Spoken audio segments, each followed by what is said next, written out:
Relationships bring so much joy. We were created for community and to share life with others. A marriage is no exception. It is within a marriage relationship where we experience the deepest sense of joy and togetherness. But with this brings the other side of the coin, conflict.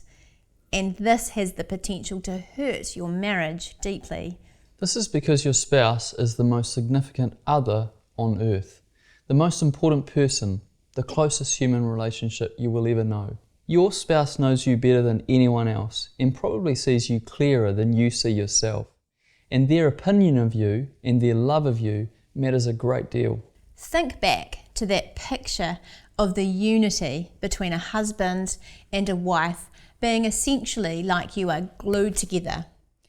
Have you ever tried to pull apart two pieces of cardboard that are glued to each other? It's a bit of a mess.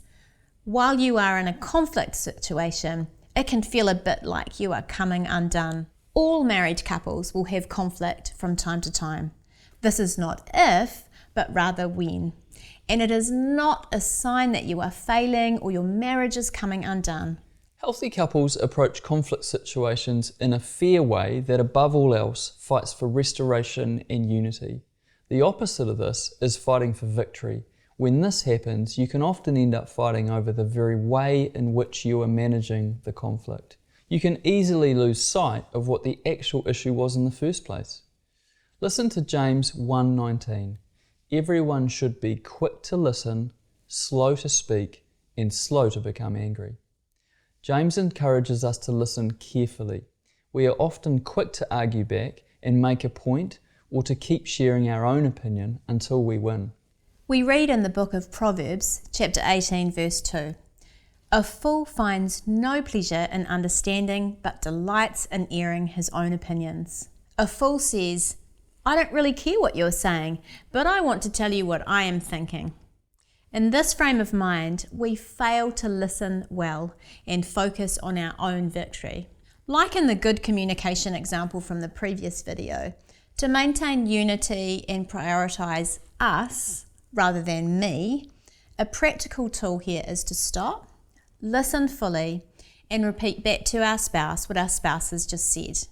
It might sound a bit like, "So what you are saying is," or "when I did, it made you feel." It keeps your focus on the issue at hand and helps gain clarification. You can take turns at this until you are both fully understood. This approach validates each other's feelings and leads to each person being heard. You are not necessarily agreeing with the issue, but you can validate the feelings. Then, from a place of understanding, you can move to finding a resolution. James then moves on to say slow to speak. We need to guard our words faithfully. A practical check of what you're about to say is to ask yourself, does it need to be said, and does it need to be said now? Sometimes you have to let things go. Is saying what you'd like to say worth it? Is what you want to say worth the impact it will have? This is not implying that you sweep things under the carpet because they are too hard, but rather is what you have to say beneficial for your marriage, or simply for your own victory? And if the answer is yes, it does need to be said, then is now the right time to do so. There may be a better time for discussion than in the middle of a conflict scenario.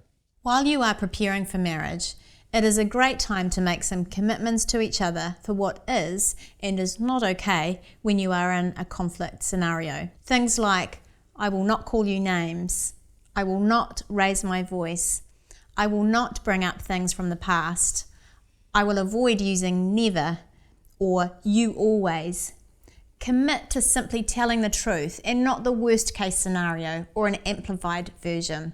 And yeah, but they are out. If you say something and you want to add yeah, but, don't. Wait for your turn to speak and be heard, rather than justifying something while your spouse is sharing. And lastly, James says we should be slow to become angry. Ask yourself if an angry response is worth the damage it could cause. In Ephesians 4:26 we read, "In your anger, do not sin. Do not let the sun go down while you are still angry.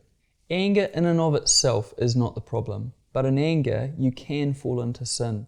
So the warning here is to not react in the flesh, but rather respond in the Spirit, and to do so quickly, not letting the situation simmer or linger or fester. Forgiveness is a crucial part of conflict resolution. The Bible tells us in the Gospel of Matthew on 2 separate occasions that no matter who the initiator of the conflict is, if you have grieved someone or they have grieved you, that is still your responsibility to seek restoration. And the more readily we do this, and the more humbly we offer and request forgiveness, the more we continue to grow in unity and love. And as we have seen over and over again within this course, unity is the bottom line of what God has in store for us as a married couple.